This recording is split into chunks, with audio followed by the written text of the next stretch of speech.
Parliament की building के अंदर मेरे कोलीग्स गिरफ्तार हुए।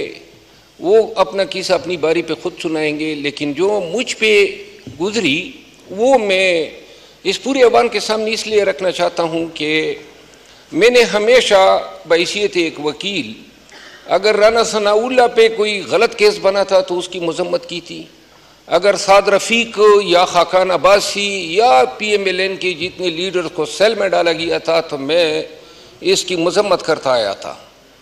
और आइंदा भी अगर अता तारड़ साहब या ख्वाजा आसिफ साहब, जो कि पाकिस्तान तहरीक इंसाफ में इन दो से बहुत ज़्यादा नफरत की जाती है, लेकिन अगर कोई इनके गरेबान पे असम्बली के गेट पे हाथ डालेगा और अगर PTI का इक़्तिदार हुआ, मैं कसम उठाता हूँ कि मैं जाऊँगा और वो हाथ में उखाड़ूंगा।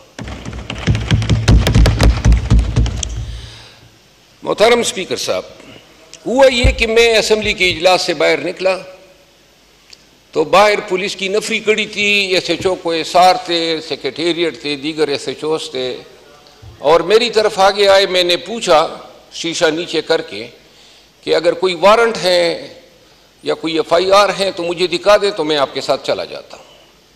इससे पहले हमारे मेंबरान असम्बली, क्योंकि मैं डिप्टी स्पीकर साहब को मैंने रिक्वेस्ट की कि आप मुझे बोलने का मौका दें, बाहर नफरी आई हुई है हमारी गिरफ्तारी के पीछे, तो इस पर मैं बोलना चाहता था। उन्होंने कहा आप बोलेंगे, लेकिन फिर वो मौका दिए बगैर जनाब कुर्सी छोड़ के चले गए। बाहर जाके हमने मशवरा किया, मेंबरान असम्बली ने, हम कोई 70 लोग थे और मैंने उनको ये मशवरा दिया था। हर एक के पास 5-6 गार्ड्स थे। मैंने कहा जी पुलिस वाले 200-250 हैं, हम 300-350 बनते हैं, तो आओ जी बाहर इनके साथ मैदान कारदार बना ही लेते हैं। और ये एग्री कर गए। मेरे दोस्त बैठे हुए हैं और पूरी दुनिया को दिखाना चाहता था कि पार्लियामेंटेरियन की इस तरह बेतौकीरी होती है। लेकिन बल्ला हो आमिर डोगर साहब का, उसने आके मेरे कान में कहा कि जी वो तो इनके पीछे आए हैं, यूटिलिटी स्टोर के मुलाजिमीन के पीछे, हमारे लिए नहीं खड़े हैं। बहरहाल जब बाहर निकला तो पुलिस वालों ने कहा कि जी आप नीचे उतर आए।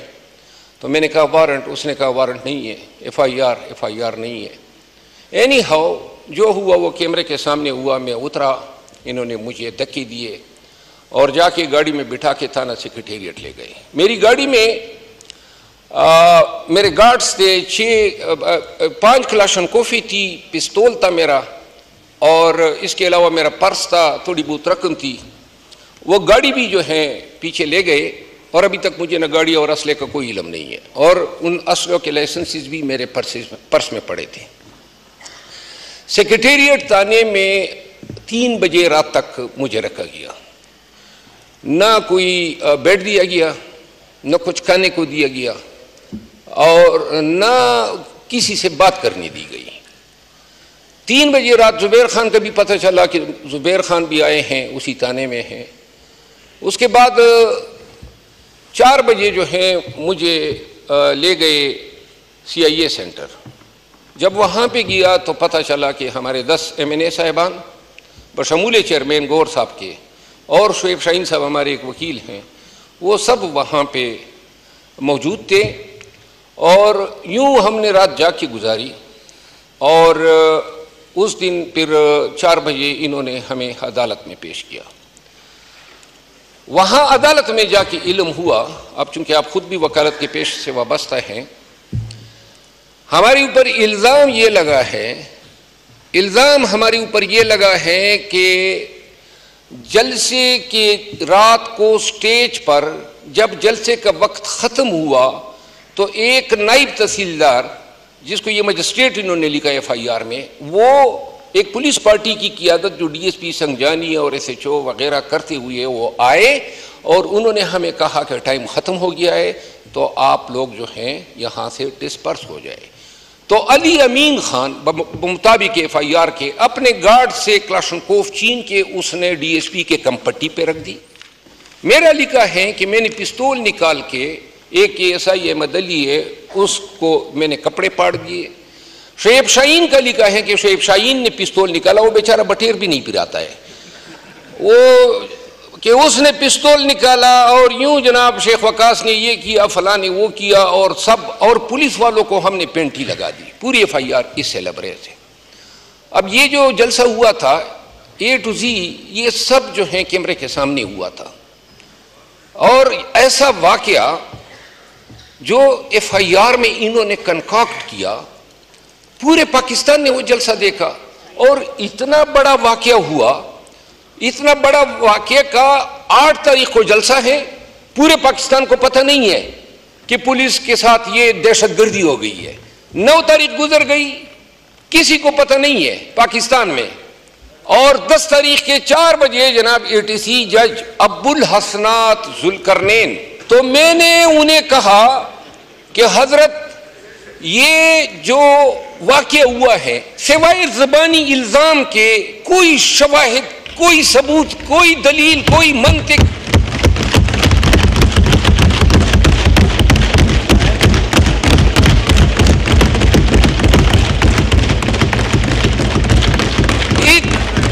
इतनी बड़ी दहशतगर्दी हो गई।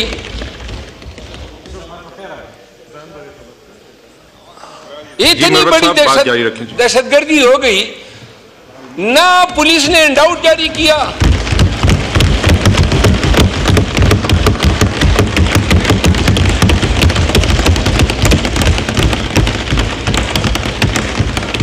न पुलिस ने इंडाउट जारी किया, न मीडिया को पता चला, न पाकिस्तान में किसी फर्द को पता चला।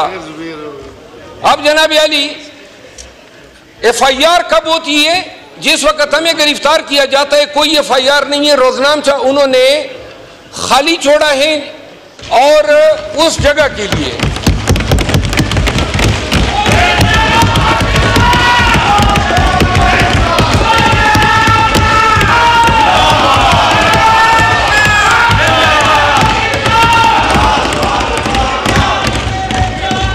जज साहब को, मरवत साहब बात जारी रखें।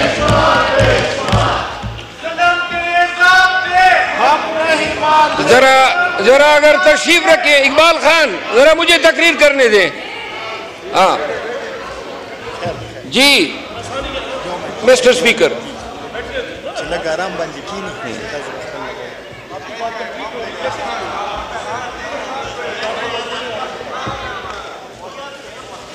मरवत साहब आपकी बात मुकम्मल होगी? नहीं मुकम्मल, अभी मुकम्मल करूंगा। काइंडली कंक्लूड करें। कर रहा हूं सर। जी। तो इसके बाद हमारे खिलाफ जो FIR हुई, उस FIR में अल्लाह ताला हाजिर नाज़िर है, जज के सामने मैंने ये कहा कि अगर एक भी गवाह आ जाए और कलमतन कह दे कि एक हर्फ दुरुस्त है तो जितना रिमांड ये चाहते हैं दे दे। बहरहाल रिमांड उस जज साहब ने 8 दिन का हमारा फिजिकल रिमांड दे दिया। ये जज साहब जो हैं जब से आया है मखसूस टाइम पे लाए गए। इन्होंने इमरान खान को सजा दी, PTI के शाह महमूद कुरैशी साहब, सनम जावेद, शाह महमूद कुरैशी साहब, इन तमाम के रिमांड जो है इसीलिए ये बैठा होता है। बहरहाल रिमांड के बाद हमें ले गए CTD headquarter. Your honour, 2 minute आपकी तवज्जो दरकार है। CTD हेडक्वार्टर ले जाने के बाद रात को जो मैं मतलब पे आ जाता हूँ, 9:30 बजे मुझे कुछ पुलिस वाले, जो शक्ल से पुलिस वाले नजर आ रहे थे क्योंकि उन्होंने यूनिफॉर्में नहीं पहनी थी, उन्होंने कहा जी कि आपको हमने कहीं ले जाना है। जरा तवज्जो दरकार है आप सबकी, अगर काइंडली नशिस्तों पे तशरीफ रख लें। उन्होंने मुझे गाड़ी में बिठाया रात के 9:30 बजे। ये मेरे तमाम दोस्त जो थे वो उसी CTD बिल्डिंग में मौजूद रहे और मुझे नीचे जाके उन्होंने मेरे आंखों पे कपड़ा बांध दिया। कपड़ा बांधने के बाद गाड़ी ट्रेवल कर गई कि 6-7 मिनट के बाद जो है मुझे उतारा और इसके बाद बंदी हुई आंखों के साथ उन्होंने मुझे लान में घुमाना शुरू किया। 1.5 घंटे के बाद तंग आके मैंने पट्टी खोली तो वो पुलिस लाइन का लान था और जिसमें बड़ा फरोख था वो कि वो मुझे फिर पट्टी बांध के एक उधरी कहीं किसी घर में ले गए। वहाँ जब उस घर में मुझे ले गए तो उस दिन मैंने एक बयान दिया था जज की अदालत में आईजी इस्लामाबाद के ख़िलाफ़, क्योंकि ये जो पर्चा इसने किया था, मैं ला इलाहा इल्लल्लाह मुहम्मद रसूलुल्लाह, अल्लाह ताला की ज़ात की कसम की इसका एक हर्फ भी दुरुस्त नहीं है, कोई किसी जुर्म का सिरे से इर्तिकाब नहीं हुआ था, न कोई शवाहिद हैं। लेकिन तो मैंने कहा था कि इससे बेहतर है कि ये आईजी जो है वो शुरू करें। अब वो लफ्ज मैं खुद ही अज़फ कर लेता हूँ। हाँ, 4 लोग बैठे थे नकाबपोश सर, एक्सपेंड करते हैं जी। हाँ सर, अच्छा, नकाबपोश बैठे थे। तो जब मैं बैठा तो एक नकाबपोश जो है वो चूंकि शक्ल का बहुत ही सियाह था और छोटे कद का था, DIG ऑपरेशन इस्लामाबाद, तो उसको मैं पहचान गया क्योंकि नकाब उसकी शक्ल छुपा नहीं रहा था। तो मैंने उसे कहा कि हजरत ये क्या नकाबे पहन के आप बैठे हैं? तो उसने 9mm की पिस्टल निकाली। हजरत ऐवान की तवज्जो दरकार है। 9mm की पिस्टल निकाल के साइड पे रखी कि आपको तो पता है फौजदारी वकील हो कि पुलिस की तहवील से जब कोई भाग जाता है तो उसको मार दिया जाता है। मैंने कहा क्या बात की है हजरत, लेकिन मैंने कहा हम पठान तो मुसल्लियों पर बिस्मिल्लाह भी नहीं पढ़ते हैं।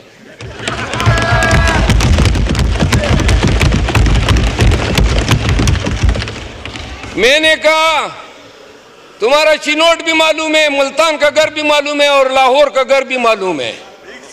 उन लोगों में हम नहीं है शरीफों में कि मार का के खामोश होते हैं। खुदा की कसम ऐसे खूनख्वार बीड़िए बन जाते हैं कि लोग अपनी रैंक तक भूल जाते हैं। बहरहाल आगे से जब मैंने उसे कहा कि हम बिस्मिल्लाह नहीं पढ़ते हैं तो इसके बाद हमारे दरमियान हाथापाई होने को आई। तो इसके बाद पुलिस वाले आए, उन्होंने मुझे एक स्टोर में बंद कर दिया। ये आपके मुअज़्ज़ज़ ऐवान के एक मुअज़्ज़ज़ मिंबर की रुदाद है। और 2.5 घंटे मुझे बंद रखा, उसमें पंखा नहीं था।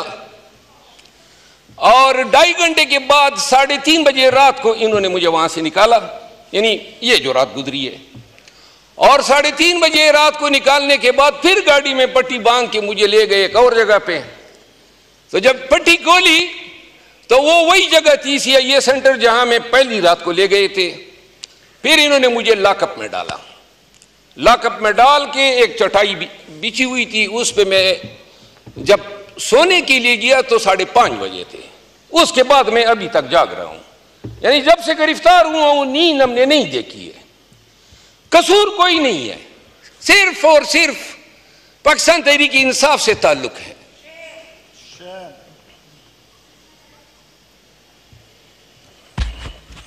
खुशामदीद जनाब स्पीकर। अस्सलाम वालेकुम रहमतुल्लाहि व बरकातहू। जनाब स्पीकर, मैंने तकरीर तो तकरीबन ख़त्म होने को है, लेकिन मैं आपको दाद दिए बगैर अपनी तकरीर ख़त्म नहीं करूँगा।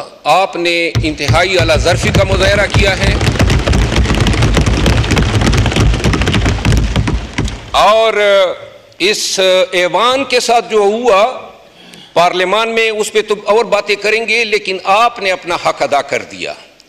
आपने प्रोडक्शन ऑर्डर हमारा भी जारी किया, आपने अजी इम्तियाज़ का भी जारी किया, आपने इसकी इंक्वायरी भी बिठाई, आपने कल जो है हमारा पूछा, हमारे लिए तमाम का बंदोबस्त किया, आज आपने हमारी तमाम बातें सुनी। तो लिहाजा इस ऐवान में पहली दफ़ा शायद मैं ये कहना चाहता हूँ कि जो नफ़रतें इस ऐवान में पनप चुकी हैं और जो इस ऐवान में एक दूसरे के साथ हाथ मिलने के अमरवादार नहीं। ख्वाजा आसिफ साहब से मेरी मुलाकात क्या हुई, डंडोरे पीटे गए कि गोया मैं किसी ख्वाजा आसिफ साहब से नहीं, शायद किसी हिंदुस्तान की राह के सरबराह से मिला हूं। और यहाँ ऐवान के अंदर जितनी गालम गलोच और जो गुस्सा और नफरत का इज़हार होता है, इसका असर पूरे मुल्क पे होता है। हमारे वर्कर एक दूसरे को खाने को दौड़ रहे होते हैं। आज आपने एक अच्छी मिसाल कायम की है और आप कि एहतराम और आपकी इज्जत हमेशा जो है मेरे लिए, अब मैं इसको कभी भूलूंगा नहीं।